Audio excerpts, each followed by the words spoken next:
Okay, so sa pagpapatuloy po ho ng ating aralin sa Aklat ho ng Roma, muli ho nating basahin muli ang Kabanata 5 mula talatang 1 hanggang 5. Samahan ninyo kong basahin muli ang talatang ating pong pinag-aaralan. So this is a part 3 of our message o the God's message. Sabi dito, kaya't yaman tayo inaring ganap sa pamagitan ng pananampalataya, mayroon tayong kapayapaan sa Diyos sa pamagitan ng ating Panginoong Jesucristo. Na sa pamagitan niya ay nakalapit tayo sa biyayang ito na ating pinanindigan at nagagalak tayo sa pag-asa ng kaluwalhatian ng Diyos. At hindi lamang gayon, kundi nagagalak rin tayo sa ating mga kapigatian sa pagkaalam na ang kapigatian ay nagbubunga ng pagtitiis. At ang pagtitiis ng pagpapatibay at ang pagpapatibay ng pag-asa. At hindi tayo binibigo ng pag-asa sapagkat ang pag-ibig ng Diyos ay ibinuhos sa ating mga puso sa pamagitan ng Espiritu Santo na ibinigay sa atin. So our title is Why True Believers Can Rejoice. Bakit ang tunay na mga mananampalataya ay maaaring magalak, maaaring magsaya dahil may mga dahilan kung bakit dapat ang isang mananampalataya ay magsaya. Let us pray po. Aming Ama na makapangyarihan sa lahat, ngayon po sa magandang araw na ito na pinagkaloob niyo po sa amin na minsan pa ho naming muli hong mapapakinggan ang iyong mayamang mga salita, O Diyos. Nawa po ang aming mga puso ay gawin ho ninyong isang matabang lupa, Panginoon, upang ang binhi ng iyong mga salita ay hindi masayang at ito po ay tumubo, aming Ama, lumagop at magbunga, aming Ama, ng marami. Aming Ama, nawa po, Panginoong Diyos, sa aming hinihintay na pag-asa, ang muling pagbabalik ng aming Panginoong Jesucristo, aming Ama. Hinihintay ho namin yun, Panginoon, aming Ama, na may pag-asa, Panginoon, na isang araw ay makikita ho namin kayo ng mukhaan. Salamat po ng marami, O Diyos, sa pangalan ni Kristo Jesus. Ang lahat po ay magsabi ng malakas na Amen at Amen. Muli natin palakpakan ng Panginoon. Hallelujah. So last 2 Sundays po ay tinalakay ho natin kung bakit meron tayong kapayapaan na makakapasok tayo sa trono ng mahabaging Diyos bilang manampalataya ni Kristo Jesus. So ating natalakay, our position as believers. Number 2, our possessions as believers. So tinalakay ho natin under of that, our possession as believers, we possess acceptance. Taglay ho natin ang pagtanggap ng Diyos. Ito po ay ang dahil sa pamamagitan po ng dugo ng ating Panginoong Hesus. So what does this mean? Ating pong natalakay, because of God's wrath is turned away. So pinawi ho ng Diyos ang kanyang puot sa atin noong tayo po ay nakapasok ko sa tronong mahabagin ho ng Diyos sa pamagitan ng dugo ng ating Panginoong Hesus. And then number 2 po ay heaven is satisfied. So ang langit ay nasisiyahan sa isang taong makasalanan na nagsisisi. At nalaman ho natin na ang repentance ay hindi ho yung kasalanang nagawa ho ng bawat isa, kundi ang repentance, ang kahulugan ng repentance meaning is metanoia, ibig sabihin pagbabago ng pag-iisip. Dating hindi ka naniniwala kay Kristo Jesus, ngayon ay naniniwala ka na. Yun ang kahulugan ng tinatawag ho nating repentance. Kaya po ang isang taong makasalanan na nagsisisi, ibig sabihin, kinikilala niya ang Panginoong Hesus sa kanyang buhay. Ang sabi ng Bible, the heaven is satisfied. So, meron sa langit na nagagalak. Hindi ang anghel ng Diyos ang nagagalak, kundi ang Diyos mismo ang nagagalak. Ngayon, pag-usapan ho natin, number 3, our enemies have been reconciled. So, nagkasundo na ang mga matagal ng mga magkaaway. Sino ho yung mga magkaaway na yon? Tayo ho mismo at ang Diyos. Let us read from the book of 2 Corinthians chapter 5 verse 18. Ito pong sinasabi. Lahat ng ito ay mula sa Diyos na tayo ay pinagkasundo niya sa kanyang sarili sa pamagitan ni Kristo at ibinigay niya sa amin ang ministeryo ng pakikipagkasundo, the ministry of reconciliation. So ibig sabihin tayo pong mga hindi mananampalataya na po, tayo po ay dating kaaway ho ng Diyos. Ngayon po ay hindi na tayo kaaway ho ng Diyos. Ibig sabihin, yung mga tao na hindi kumikilala ho sa tunay na Diyos, they are enemy of God. Sila po ay kalaban ho ng Diyos. Kaya mahalaga po na meron tao na makikipag-reconcile between God and the enemy of God. Sino ho yun? Walang iba, ikaw. Ako. Tayong lahat. Sa atin po pinagkatiwala ang tinatawag nating ministeryo ng paikipagkasundo. So tandaan natin, hindi tayo nakipagkapayapaan sa Diyos. Nakipagkapayapaan siya sa atin sa pamamagitan sa krus. Never ang isang taong makasalanan na magkukusa na lumapit sa Diyos. Never. Dahil ang isang taong makasalanan, mas iibigin niya na gumawa ng kasalanan. Tama po ba ako? Kasi nag-e-enjoy ho ang tao sa kasalanan. At wala hong tao na umaayaw sa kasalanan.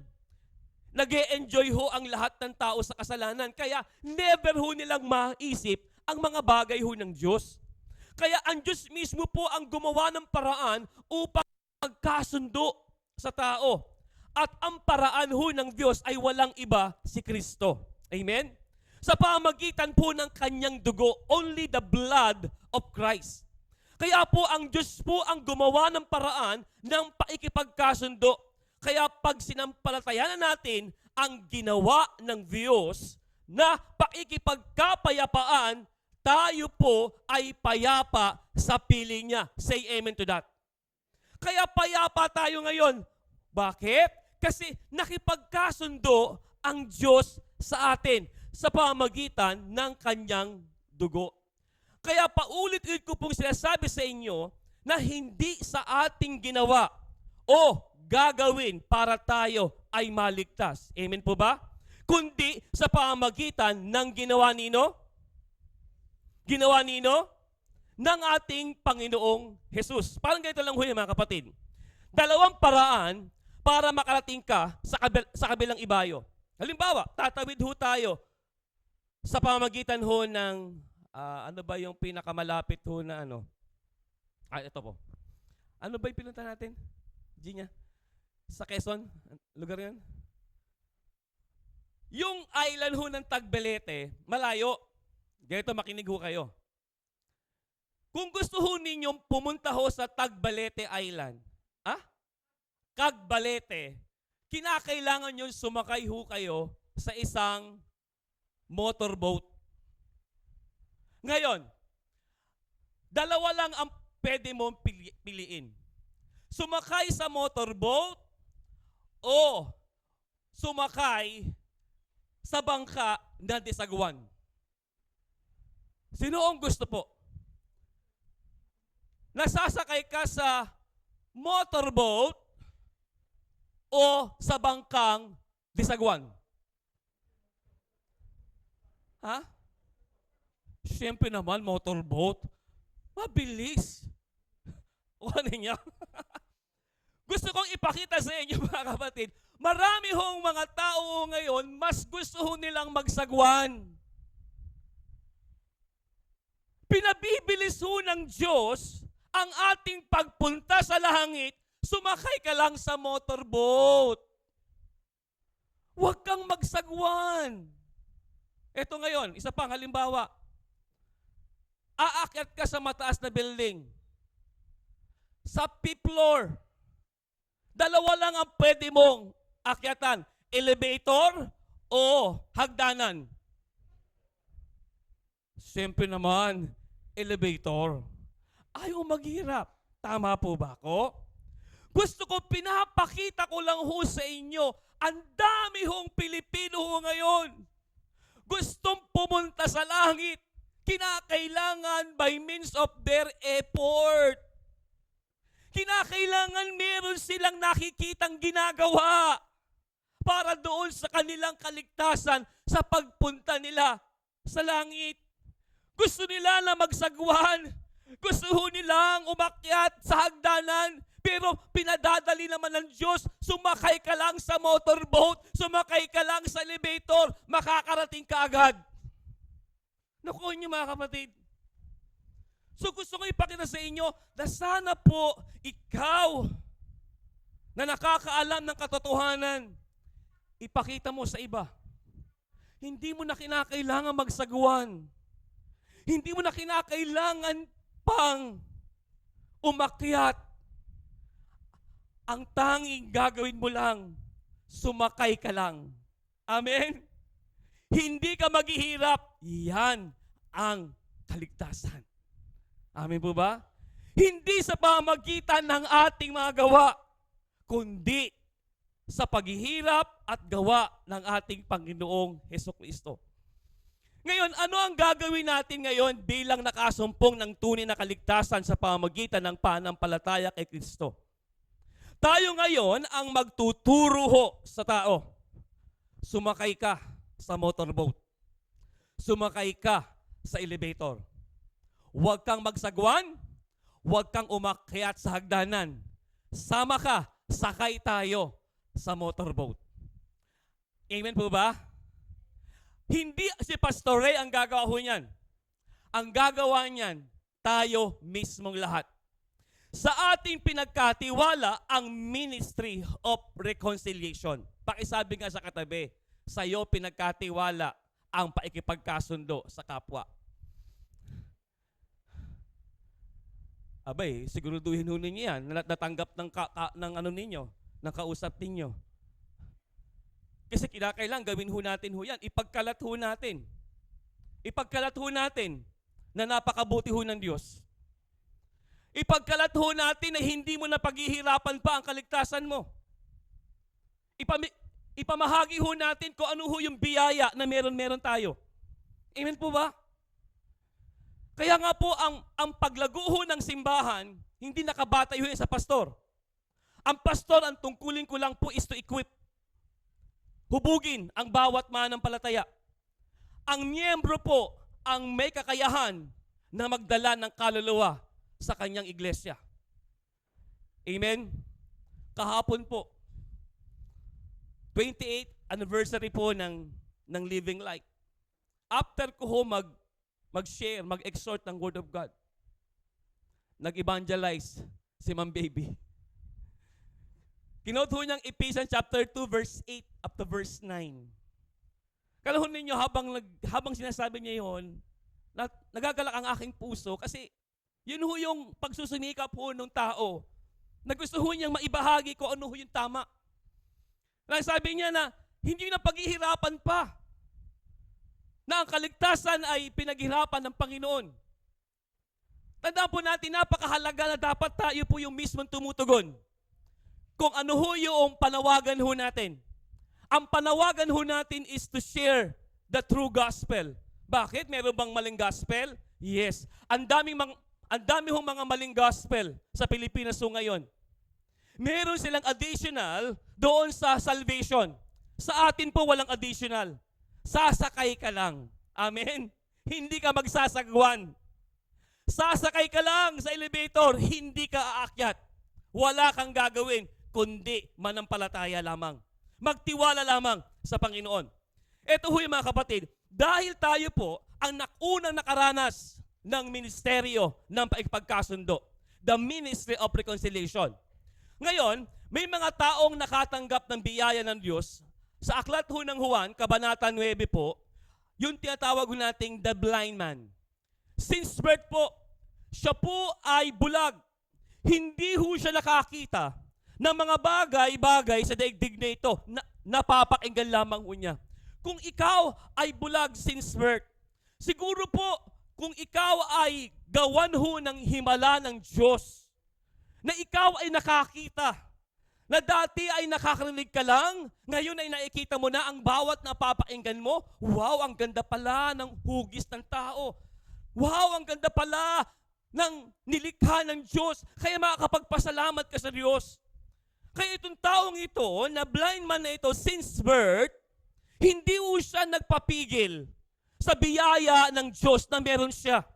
ipinagkalat ho niya yon.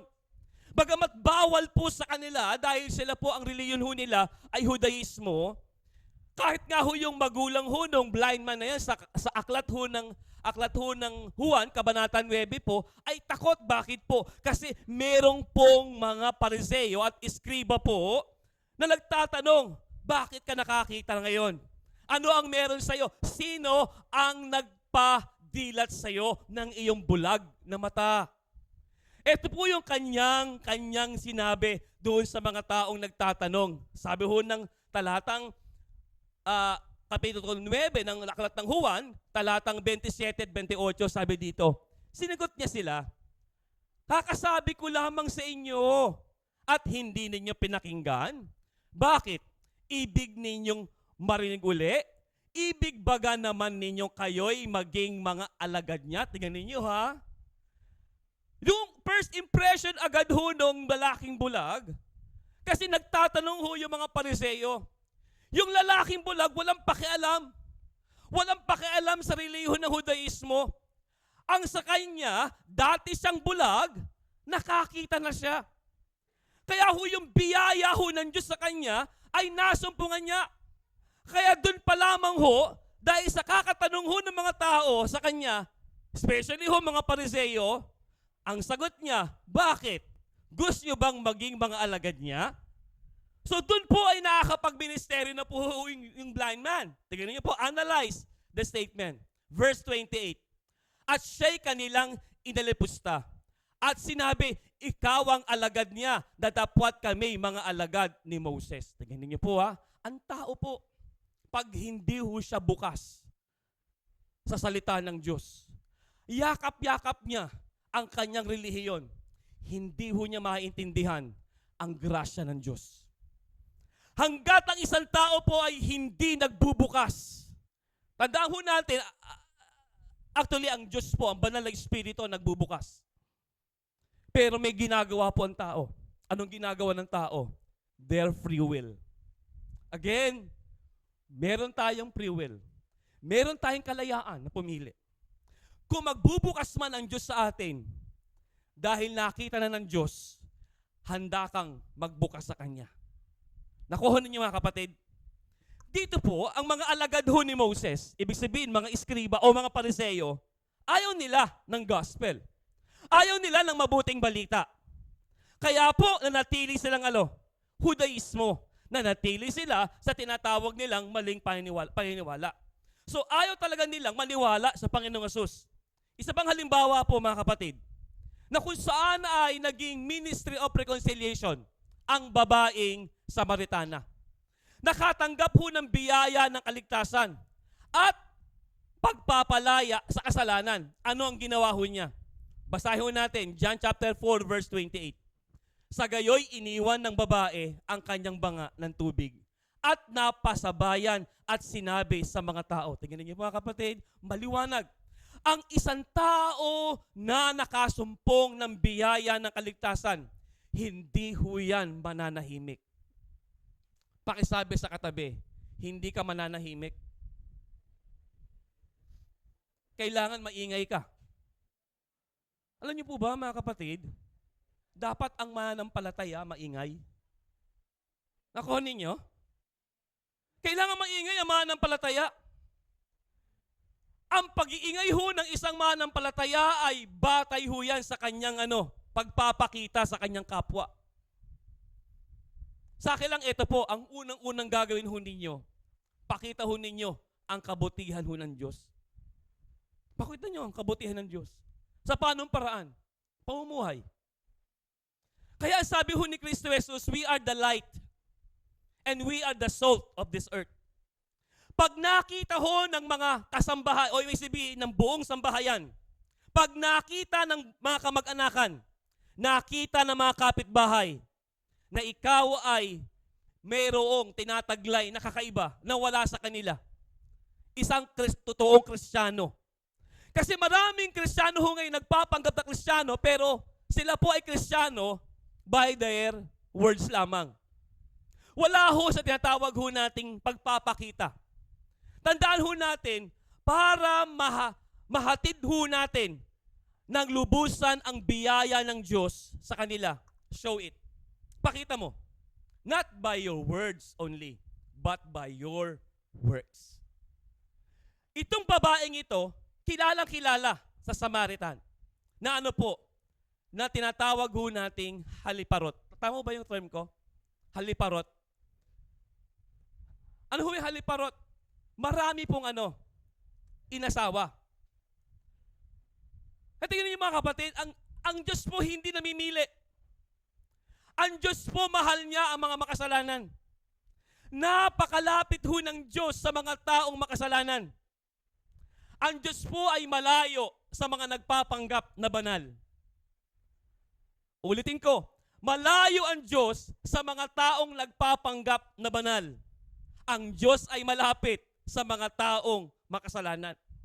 Kaya ito pong babaeng Samaritana, nakatanggap ng biyaya. Anong biyaya na meron siya? Nasumpungan niya ang kanyang tagapagligtas. Imagine niyo, bawal bilang Samaritana, bawal makipag-usap ang Hudyo.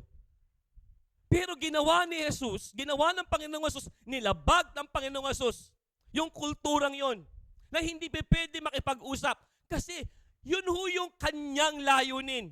Na hindi lamang po sa bayan ho ng Israel o anak ni Israel ang kanyang tungkulin, kundi meron pa rin ho siya sa malayong lugar upang dalhin ng Panginoon. Kaya ho yung paraan ng kanyang pag-iibanghelyo, ang unang-unang na ibanghelyoan ho niya na Gentile Jew, walang iba ang babaeng Samaritana. Kaya ang babaeng Samaritana, hindi siya nanahimik. Anong ginawa niya? Sinabi sa mga tao, yung kanyang natanggap na biyaya. Kaya pag Kristiyano ka, pag nakasumpong ka ng biyaya ng Diyos, hindi ka dapat manahimik. Dapat nagsasabi ka. Yun nga hong chismis, ang bilis ho nating ikalat Di ba? Bakit po ang chismis? Ang sarap pag-usapan. Bakit ang buhay ng may buhay, ang sarap pag-usapan? Bakit kaya? Di ba? Ang sarap pag-usapan ho ng kasiraan ng kapwa. Pero bakit hindi ho natin maibahagi sa ibang tao ang tunay na biyaya na si Jesus ay nagmamahal sa kanila? Amen po ba mga kapatid? Nandiyan pa ba tayo? Ang Samaritana ay ang naging kaaway ng Diyos dahil sa pinagagawaan niyang kasalanan. Pero makikita ho natin sa pag-uusap nila ng Panginoong Jesus, naintindihan niya ang pagkasundo niya sa Diyos. At dahil nakasumpong siya ng biyaya, binahagi niya sa iba. Ngayon, letter B. Bakit kailangan natin magkaroon ng kagalakan? Letter B, we possess access. Tinataglay natin ngayon ng 100 na madaling makakalapit. Sabi ng verse 2, verse A, verse 2a, sa pamagitan niya'y nakalapit tayo sa biyayang ito na ating pinindigan. Ang talatang ito ay nagtuturo sa atin ng katotohanan na sa pamagitan ni Jesucristo, tayo ay may direktang daan sa Diyos mismo. Ang salitang access ay nangangahulugang pumasok sa presensya ng Hari. Sa pamagitan ni Jesus, may karapatan tayong pumasok sa mismong presensya ng Diyos, ng langit, ng walang takot. May access tayo sa Ama sa langit. Ano ba yung access? Napakahalaga ho ng access. Sa Malacanang, pag wala kang access, hindi ka makakarating. Sa malaking kumpanya, kung wala kang access, hindi ka makakapasok sa pinaka-boss. Kinakailangan meron kang access. Nung sumigaw ang Panginoong Jesus sa krus, nung sinabi ho niya, telestetay, tama ba? Telestetay, it is finished. Ibig sabihin, tapos na. Yun ho yung pinaka-access ho natin nung sumigaw ang Panginoong Jesus, it is finished. Tapos na. Yung bahaging pagitan natin, yung curtain ng Holy of Holies and Holy Place, tinanggal na ni Kristo Jesus. Parang yung East and West Germany na aking halimbawa last Sunday, na kung saan ang magkalabang dating bansa na iisa dati sila, nagkalaban sila dahil because of communism. Dahil na meron silang paipagkasundo, may namagitan marahil. Yung Berlin Wall ay kanilang giniba. Ganun din po kay Kristo Jesus. Nung si Jesus ay sumigaw, "It is finished." Tapos na. Yun na po. Panoorin ho natin ang video clip na ito. In the ancient Jewish temple, a large veil blocked access to the Holy of Holies, where the presence of God dwelled. It was a constant reminder that sin separated us from God. Nobody was allowed in except for the high priest, and then only once a year. On the Day of Atonement, the high priest would pass through the veil to offer a sacrifice for the sins of Israel. This continued for generations because the sacrifice could never be good enough. Fortunately, it was just a foreshadowing of what was to come. 2,000 years ago, something changed. A new sacrifice was offered, a perfect sacrifice, one final sacrifice for all of time. Jesus Christ laid down his life for us. He paid the ultimate price so that the sins of all men could be forgiven. At the moment of his death, the large veil in the temple, the very thing that represented centuries of separation from God, was torn in two from the top down, showing that this era of separation was over. With his own blood, not the blood of goats and calves, he entered the Holy of Holies once and for all time and secured our redemption forever.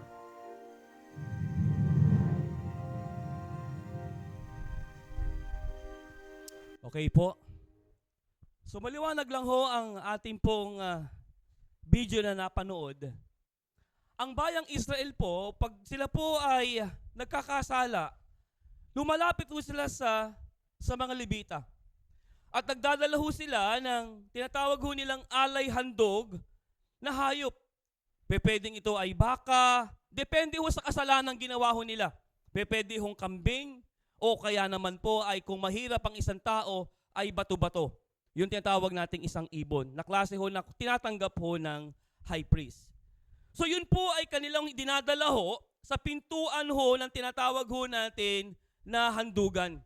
Ito po ay pinapatay ho ng tinatawag ho natin mga Levita at ito po ay ibinibigay ho sa pinaka-high priest. At yung high priest mismo po ang papasok ho sa tinatawag ho nating Holy of Holies na kung saan ay meron ho silang tinatawag ho nating bell dito sa kanilang paa. At doon po ay meron hong tali ho yan. Bakit po? Dahil ang isang high priest po na meron hong kasalanan, siya po pagpasok ho niya doon pa lamang ho, doon sa kabilang tabing ho ng curtain, mamamatay agad ho yung high priest. Kaya bago ho siya pumasok ho doon, dapat siya mismo po ay meron ho siyang alay handog sa kanya nagawang kasalanan. Imagine ho ninyo, halimbawa, nagsakripisyo ho yung isang taon, bumili ho ng baka. Magkano ho ang baka? Magkano ang baka ho ngayon? 20 mil? 25? 30? Ang isang baka? O diba, sarap pala kahapon dito, Ma'am Baby. Isang litsyong baboy pala ho yung ano yun. Di ba? Mahal ho ngayon ho ng hayop. Diba, paano po kung halimbawa hindi? Halimbawa, ako ho yung high priest. Hindi ako nakahingi ng tawad kay Lord. Kung sakto na pag yung ating tradition, halimbawa sa Israel ho tayo, yung inyong bakang binili, mawawala ng kabuluhan yun. Bakit? Pagpasok ko agad, patay agad ako. Bakit may kalembang? Kasi po, yun po yung paraan ho, iikot ho yung high priest doon sa Ark of the Covenant at pag yun po ay kumakalembang, ibig sabihin, tumutunog. Ibig sabihin, buhay po yung high priest. Pag hindi na tumutunog, kaya may tali, hahatakin na ho yun. Kaya po si Kristo Jesus, dapat po ang isang nag-aalay, naghahandog, papasok dun sa templo, dapat walang kasalanan. Si Jesus lamang, ang Panginoong Jesus lamang, ang tanging naging tao na walang kasalanan, na nag-alay ng isang beses lamang para sa kasalanan ng buong sanlibutan. Amen po ba? Kaya ngayon, nung sumigaw ho siya, it is finished, yung curtain na yon ay nahati na. Kaya sabi ng Bible, tayo ho ngayon ay malayang makakapasok sa tronong biyaya ng Diyos. Natutuwa ho ba kayo? Nagagalak po ba kayo? Pa, hindi ko nakikita sa mukha ninyo. Nagagalak ho ba kayo? Nawala ng curtain. Ibig sabihin, bukas na po. Makakapasok na tayo doon sa Holy of Holies. Meron nga po isang batang paslit. Gusto ho niyang pumasok sa palasyo ho ng hari sa Inglaterra. Pero hinarang ho siya ng mga sundalo. Pinauwi ho siya. Habang umiiyak po ang bata, may isang lalaki na nagtanong sa kanya, "Anak, bakit ka umiiyak?" Sabi ho ng bata, "Kasi po pinaalis po ko ng mga sundalo sa palasyo. Gusto ko lamang pong makarating at makita ko lamang po ang trono ho ng hari." Ganun ba, anak? Halika. Kapit ka lang sa akin. So habang kapit-kapit po nung lalaking yun, pinagbuksan ho sila ng pintuan ng mga sundalo. At yung pangalawa, pinagbuksan pa rin. Nung pangatlo, pinagbuksan pa rin. Kaya nagtataka ho yung bata. Sabi nung bata, "Mama, bakit po tayo pinagbuksan?" Sabi ho nung mama, "Ako lamang ang prinsipe ng Wales. Dahil gusto mong makita ang trono ng hari, niyaya kita." Tandaan ho natin, kung gusto ho nating makita ang trono ng biyaya ng Diyos, si Jesus lamang ang tanging daan. Amen? The only way, the only access doon sa throne of God, only Jesus Christ. Only Jesus Christ. Tanging si Jesus lamang. Doon ho sa Zoom Bible study natin last Tuesday, hindi ko naman sinabi kung sino ho yung nagtanong. Paano daw ho yung ibang mga relihiyon kung si Kristo lamang talaga po ang daan ng kaligtasan. Actually, dahil public po yung ating pong Zoom Bible study, so ang hirap talaga ho sumagot ho ng tanong na napaka-sensitive. Kasi siyempre, lahat naman ng relihiyon magsasabi siyempre tama sila. Meron bang relihiyon na magsasabing mali kami? Di ba wala naman? Lahat ng kailang paniniwala ay tama sa kailang pananaw. Siyempre ho, ang tingin ho ng iba, mali tayo. Tama po ba? Pero ang tingin ho natin sa ating dinadalang aral, tama tayo, mali sila. Ganun din lang ho yun. Pero eto lang ho, magkakatalo lang ho tayo. Saan? Sa bansang Israel. Kung uugatin ho natin ang Biblia, tangi ang bansang Israel lamang po ang pinili ho ng Diyos. Ugatin ho natin ang Biblia. Doon tayo sa Lumang Tipan. Ugatin natin ang Biblia. Sinong tao na pinili ng Diyos? Si Abraham. Tama po. Si Abraham po ay meron ho siyang anak. Sino po anak ho niya? Sino po? Hindi po. Hindi lang si Isaac. Si Ismael. May talata sa Bible, sa Book of Malakay. Malaki ba? Tama. Kinapuotan ko. Sino? Si Ismael. Pero inibig ko si Isaac. Si Jacob pala yun. I'm sorry. Si Jacob pala. Kinapuotan ko si Esau. Inibig ko si Jacob. Ba't kay Ismael muna? Si Ismael, hindi ho siya anak ng pangako Dahil pinilit lamang ho ni Sarah. Sino? Si Abraham na sipingan. Kaya hindi ho siya anak ng pangako. Kaya malabo kay Ismael. Na kanino talaga ang pangako? Kay Isaac. Si Isaac ay mayroong hong anak, dalawa. Sino ho yun? Si Esau at si Jacob. Pero kinapuotan ho ng Diyos si Esau. Bakit kinapuotan? Tinuro ko ho ito sa sa mentoring ko sa worship team. Bakit po kinapuotan? Kinapuotan po dahil hindi niyo ho pinahalagahan ang pagkapanganay ho niya, the birthright. Actually, ang birthright ho, nasa panganay. Ibig sabihin po, tangi ang panganay lang hong dapat. Pero anong ginawa ho ni Esau? Hindi niya pinahalagahan. Pero alam na ng Diyos, He is all-knowing God. He is omniscient. Alam na ng Diyos na hindi papahalagahan ni Esau yung kanyang birthright. Kasi doon pa lang sa tiyan eh. Doon pa lang sa tiyan eh. Ang gustong manguna, sino? Gustong unang ipanganak, sino? Si Jacob agad. Nag-aagawan. Pero tingnan ho ninyo mga kapatid, si Jacob po, yes, panganay si Esau, pero doon pa lang sa tiyan, hindi niya pinahalagahan ang birthright ho niya. Nung isinilang na ho siya, katumbas ho ng birthright, isang platitong munggo. Imagine mo yun. Ang dami hong tao ngayon, ipinagpapalit ang kahalagahan ng kaligtasan sa kayamanan ng sanlibutan ito. Hindi nila naiintindihan ang mga bagay ng Diyos. Na napakahalaga ng mga bagay ng Diyos kaysa sa mga bagay ng mundong ito. Tingnan, nakakalungkot. Platitong munggo lamang ang katumbas ng pinakamahalaga na dapat na kay Esau ang pangako. Pero na kanino? Kay Jacob. At doon, tingnan ninyo, si Jacob, ilan po naging anak? Ilan po? 12. At doon sa 12 yun, isa lang ang pinili ho nandiyo doon. Sino ho yun? Hindi po. Si Huda. Bakit? Si Huda, sa kanya nagmula ang Mesiyas. He is the Lion of Judah.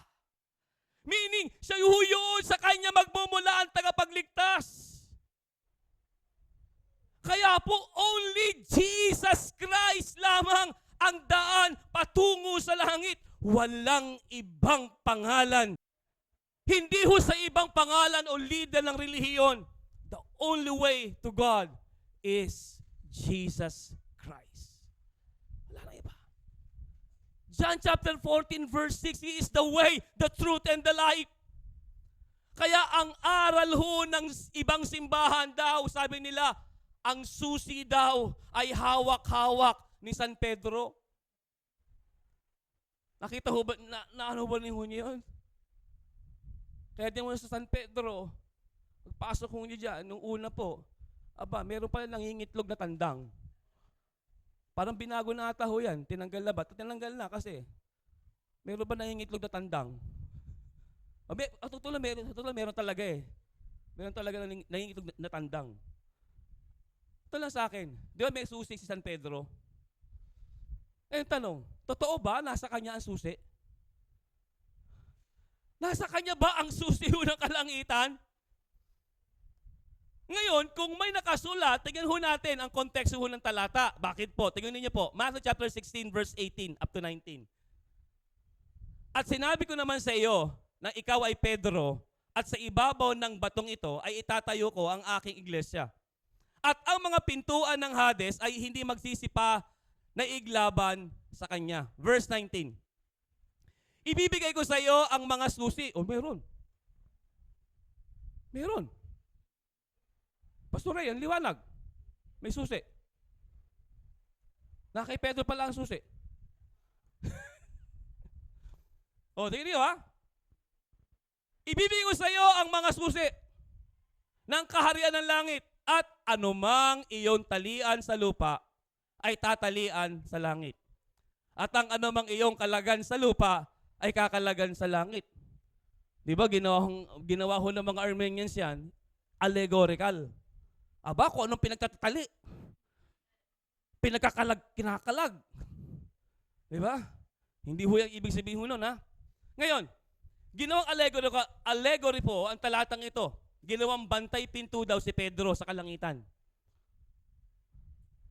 Kaya boss, yung ginagawa ho ng ibang malaking simbahan, lumalapit kanino?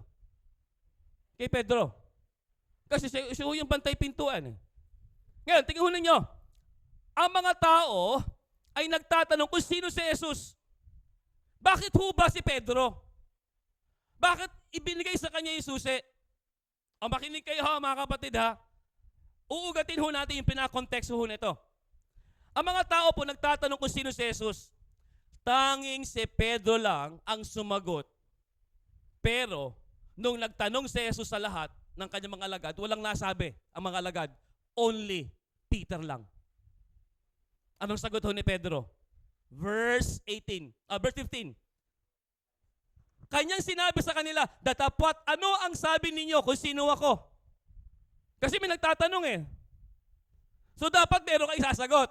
Tama? Kung ikaw ay nakasumpong ng biyaya ng Diyos, dapat handa kang tumugon sa lahat ng tanong. Kaya sabi ko nga sa inyo, dapat ang Kristiyano, hindi dapat tamad sa pag-aaral ho ng salita ng Diyos. Dapat ang Kristiyano nag-aaral. Pakisabi sa katabi, simulan mo na mag-aaral ka. Kaya nag-aaralan ho tayo ngayon meron tayong Zoom Bible Study. Actually, yung Zoom Bible Study natin, dapat talaga ay exclusive lang ho yan sa KLDC. So dahil gusto naman natin ho maka-reach out ng ating mga kaibigan, kaya nilive ho natin yan. Yun nga lang, be careful lang ho ako sa lahat ng aking ituturo. Kasi nga, makakasagasa ho tayo ng ibang pananampalataya. So, dapat pala, ang isang mananampalataya, dapat handa kang sumagot sa mga tanong ng mga nagtatanong. Dapat merong kang isasagot. Yung 11, wala silang nasabi. Tanging sino lang? Si Pedro lang. Ito, tulad ng basa. At sumagot si Simon, Pedro, at sinabi, ikaw ang Kristo, ang anak ng Diyos na buhay. Ibig sabihin, tanging si Pedro lang ho ang nakasumpong, nakbuksan po ang kanyang pag-unawa. Yung pagkilala niya kay Jesus Christ as His Messiah. Kasi ang aklat ng Mateo ay sinulat para kanino? Para sa Hudyo. Hindi sa Gentile. Ang message about the book of Matthew, para lang sa Israel. Kinakailangan makilala ng Israel na si Jesus bilang their Messiah. Kaya ho yung preaching ho ni John the Baptist, repent therefore, even Jesus Christ, repent therefore. Anong kahulugan ho nun? Kinakailangan umalis ka sa maling paniniwala, paniwalaan mo yung Kristo na siyang dumating sa bansang Israel. Never ho ginawa ng Israel. Tanging si Simon Pedro lang ang nakaintindi na si Jesus ang Mesiyas niya. Peter said that he believed Jesus was the Christ, the Messiah, the Anointed One. That the Old Testament prophesied the hope of Israel. Tandaan ho natin, again, isinulat ang aklat ng Mateo. Huwag na huwag ninyong iaalis sa isipan ninyo. Every time na pag kayo ay nagbabasa ng aklat ng Mateo, dapat tingin ninyo, yan ay address only lang para kanino? Sa bansang Israel. Kaya sa verse 17 po, binanggit ko sa verse 17, paki ang verse 17. At sumagot si Jesus, at sa kanya'y sinabi, mapalad ka, Simon Barjonas, sapagkat hindi ipinahayag sa iyo ito ng laman at ng dugo, kundi ng aking Ama na nasa langit. Tingnan ninyo mga kapatid, wala hong tao na nagsabi sa kanya noon. Napanood lang niya ang galaw ni Jesus. Napakinggan lang niya ang sinasabi ni Jesus. Dahil walang tao na nagsabi sa kanya, totoo siya na siyang Mesiyas, kundi tanging ang Diyos ang nagpahayag sa kanya, ang Ama sa langit, para kilalanin niya na si Jesus ang Mesiyas. Kaya ho yung salitang mapalad sa Greek word ay makarios, identifies someone whom God has singularly favored. Ibig sabihin yung pabor ng Diyos na kanino? Na kay Pedro. Uugatin lang ho natin ha. Dahil sa pagpapahayag ni Pedro na Mesiyas si Jesus, naging mapalad siya. Dahil siya lang naman ang spokesperson ng mga alagad, pero hindi siya ang magpapasya kung ang tao ay dapat papasukin sa langit. Ulitin ko, wala namang sinabi ho dyan eh. Wala namang sinabi sa talata, Pedro, ibibigay ko sa'yo ang susi at ang papasukin mo, papasukin ko. Allegorical yung binanggit ho doon. Yung magtali, hindi ho yun ang ibig sabihin ho noon. Na si Pedro po ang may kakayahan na maging access. Ugatin ho natin mga kapatid. Again, hindi si Pedro ang magpapasya sa tao kung papasukin sa langit. Dahil walang sinabi ang Biblia tungkol dyan. Ang pangalang Peter, sa Greek word ho niyan ay Petros. Kahulugan yan. Kaya, Petros ka pala. Okay? Commonly, ang ibig sabihin ng Petros ay stone. Bato. So ano ba ang pagkakaiba ng stone sa rock? Ano ba pagkakaiba ng stone, ng bato? Pastor, parang isa lang, pareho ng bato yan eh. Tama po ba? I-identify ho natin mga kapatid. Ang stone is much smaller than rock. Tama? Meaning that is movable. Ito ho yung stone. Pakita natin stone. Yan ang stone. Ang stone, movable. Tama? Nakukuha mo eh. Pwede mo siya ilipat. While the rock, ito yan. Kaya bang ugain yan? Okay. Papakita ko lang sa inyo ha. Yung Matthew chapter 16 verse 18, anong sabi ho doon? And I also say to you that you are Peter.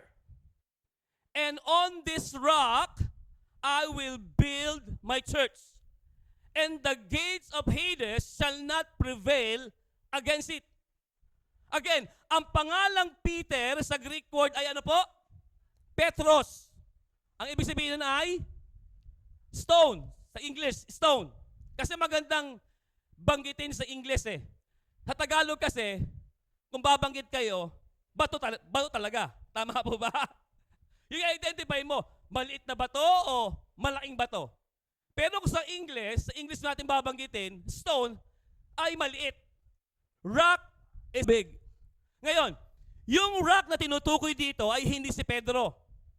Ulitin ko ha, yung rock na binanggit dito, and on this rock, I will build my church.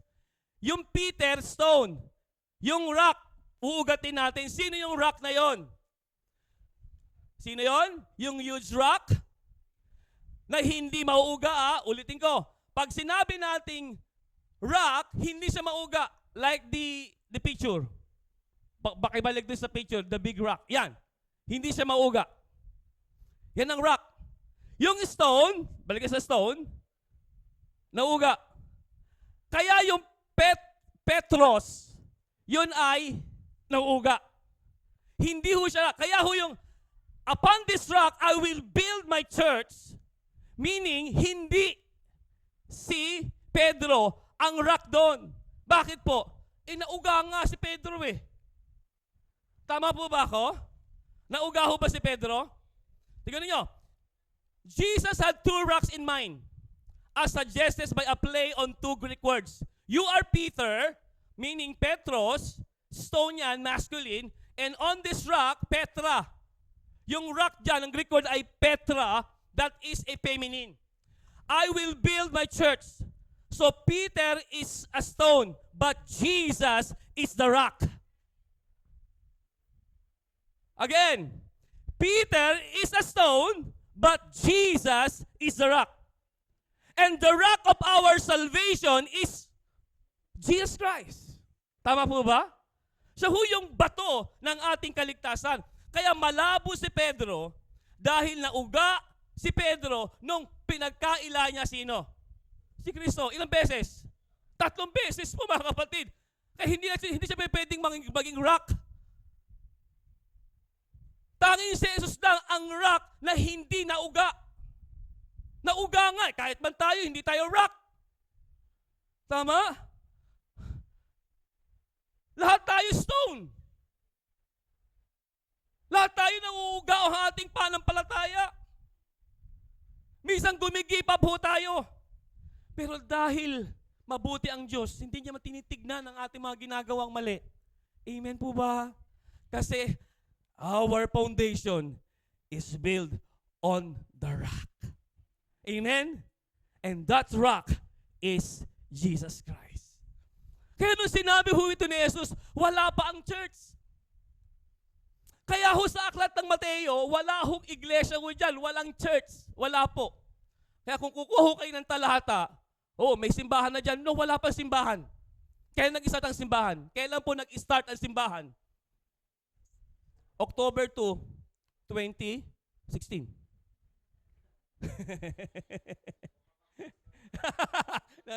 No. KLDC ho yun. KLDC po. Sa akin lang ito po. Nag-start ang church during the Acts chapter 2.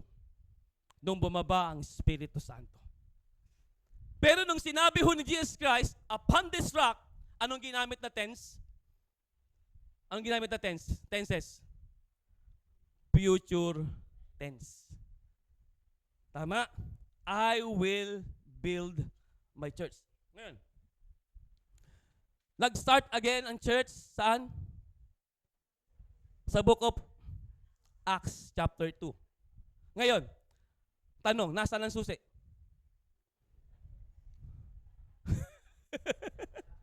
Nasaan ang susi? Wala ata ni Pedro. Ewan ko, pastor, sa'yo. Ewan ko kung nasaan ang susi. Wala akong pakialam kung nasaan ang susi. May pakialam tayo. May pakialam tayo, mga kapatid. Kaya ako nagtuturo sa inyo ngayon. Kailangan makakuha ninyo yung susi.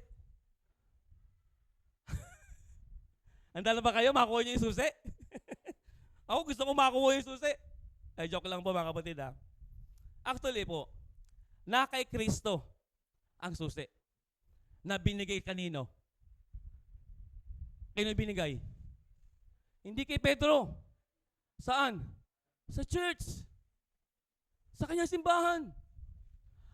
I will build my church. Ang liwanag. The gates of hell shall not prevail against the church. Not Peter. Kasi stone nga siya eh. The foundation of the church is not Peter. Yun ho yung maling pagkakaiba ho ng malaking simbahan.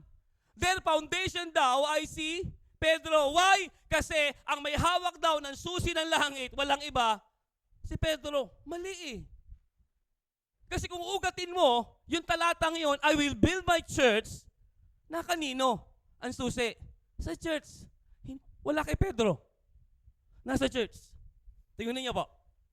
Na kay Kristo, binigay niya sa church, ang key stands for authority.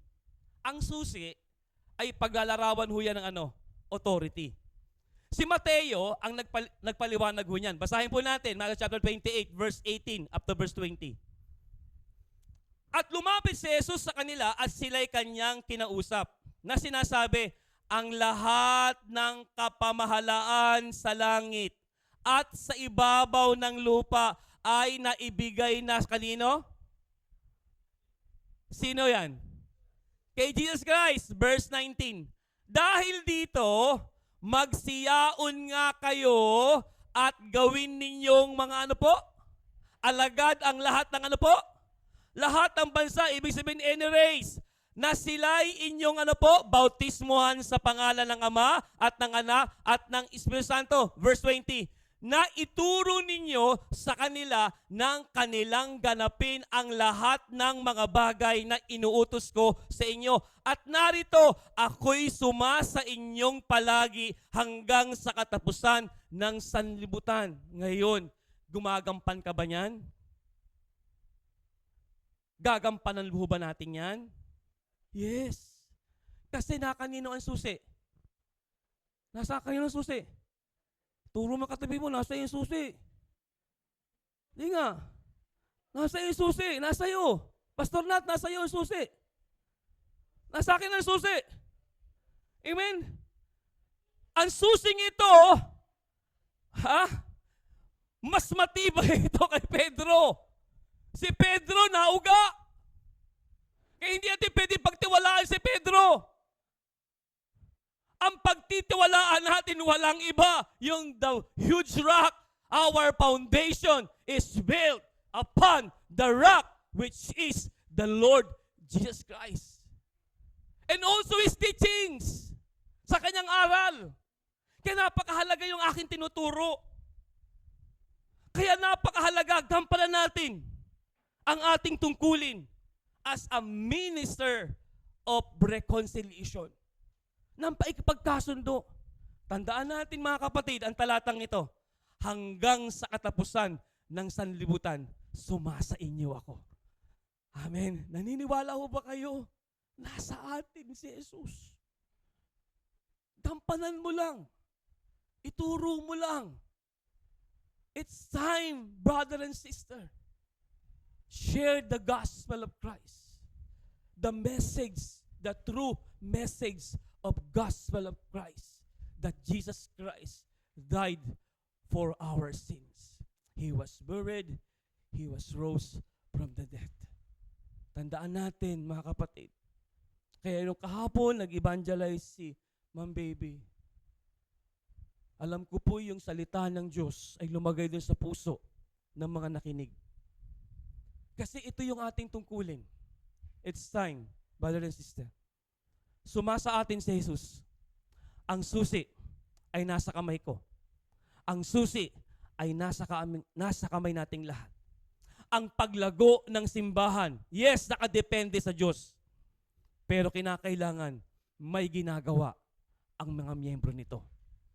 Kaya ang sabi niya, ituro ninyo sa kanila na kanilang ganapin ang lahat ng mga bagay na iniutos ko. Kaya napakahalaga ng teaching. Sa ating simbahan, nagtuturo ako at nangangaral. Kasi mahalaga ang aral ni Kristo Jesus. Ako'y nalulungkot minsan ay meron ako nakikita ho sa Facebook na minsan nagpo-post ho tayo na hindi naman ho natin kapananampalataya. Minsan nababantayan ko ho ang mga posts, minsan manggagawa. Hindi ho nila tinitignan mabuti kung ano ho yung pinopost nila. Basta makapost lang sila. Ito po yung ay patungkol ho sa ibang aral ha. Ako po ay ginagalang ko ho yung kung ano yung gusto lang ho nyo ipasalimbawa, tungkol ho limbawa dun sa, kung ginagawa ho ninyo, yung reels ninyo, okay lang ho yan, walang problema. Pero kung nagpo-post ho kayo, halimbawa, ibang simbahan, message ho ng ibang simbahan, pinost mo. Bantay ho kayo kasi ho nagbabantay ho ako. Lalo't, halimbawa, manggagawa ka ng Diyos. Kasi ito po yan eh. Kung mabuti ho yung pinanggalingan ho nung, okay naman po, maganda po eh. Pero tignan ho ninyo yung pinanggalingan ho ng mensaheng yun. Ano yung grupo ho nila? Maganda ho yung mensahe, baka ho yung grupo ho nila is Prosperity Gospel Church. Reformed Church. Ang sa akin lang ito po mga kapatid, pinanggalingan ko na po yung ibang aral.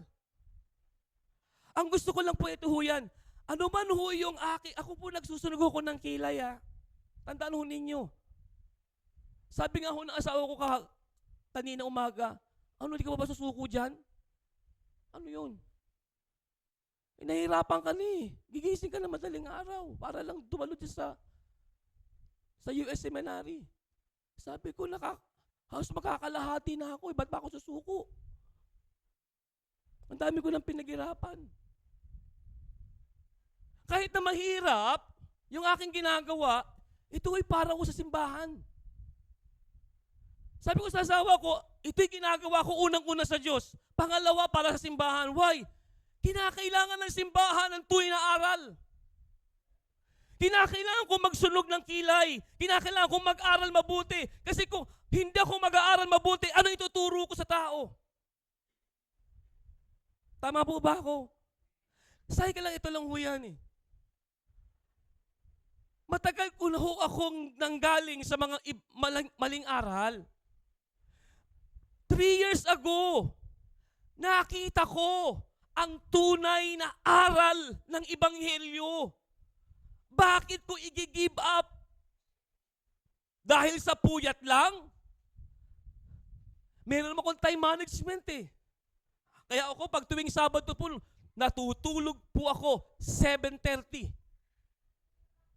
Kaso ang hirap matulog ng 7:30. Kasi gising pa ho yung mga kapitbahay. Ang hirap. Pag nasa Cavite nga ho kami, lalo ho doon nagpapatugtog ho ng malakas eh. Pero hindi, tinitiis ko ho yun eh. Kaya, alam ko, natutulog na ako, mga alas 10, gigising ako ng alauna, 1:45 to prepare doon sa seminary. Alas 2 ho yung oras ng klase. Matatapos yung 3:40. Hindi ko na nga tinatapos ho yung nag-1 hour na lang ho ako. Bakit po? Kasi to prepare naman for Sunday service. Bakit ko ginagawa po ito? Ginagawa ko po ito para sa church. Gusto ko ho mas lalong lumalim sa aral ho na kung saan yung nakita ko kong aral na yayakapin ko hanggang kamatayan. Sama ho ba kayo, mga kapatid? Kaya sabi ko nga, Lord, bagamat maliit lamang po ang simbahan namin, alam ko po, kahit na maliit, kaya ho niyang gamitin. Amen? Kasi malago nga, mali naman ang aral. Tama po ba? Marami nga, mali naman ang aral. Hindi naiintindihan ho yung Biblia. Pero kahit kakaunti, tama ang aral. Amen? Hindi naman sa paramihan ho yan eh. Tandaan ninyo ha, wala sa paramihan po ng miyembro. Yan po ay sa palaliman ng puso sa Diyos. Kaya nga ang liwanag ituro ninyo sa kanila na kanilang ganapin ang lahat ng mga bagay na iniutos ko. Sino gagawa niyan? Pastor to equip their members. Kaya ito po, samahan po ninyo ako sa isang malinis na adikain. Pangarap ko po na gamitin tayo ng Diyos sa Pilipinas na maipakalat po natin ang aral po ng free grace. Amen? Amen? Nawa po ay naintindihan ho natin kung ano ho yung aral na meron ho tayo. Sana po ay aking panalangin ay magkaroon ho kayo ng 100% burden for this ministry of reconciliation. Ikaw kasi ang gagawa nun eh. Pamilya mo, bring them doon sa tunay na aral na meron ang KLDC. Palapakan natin ang Panginoon. Hallelujah.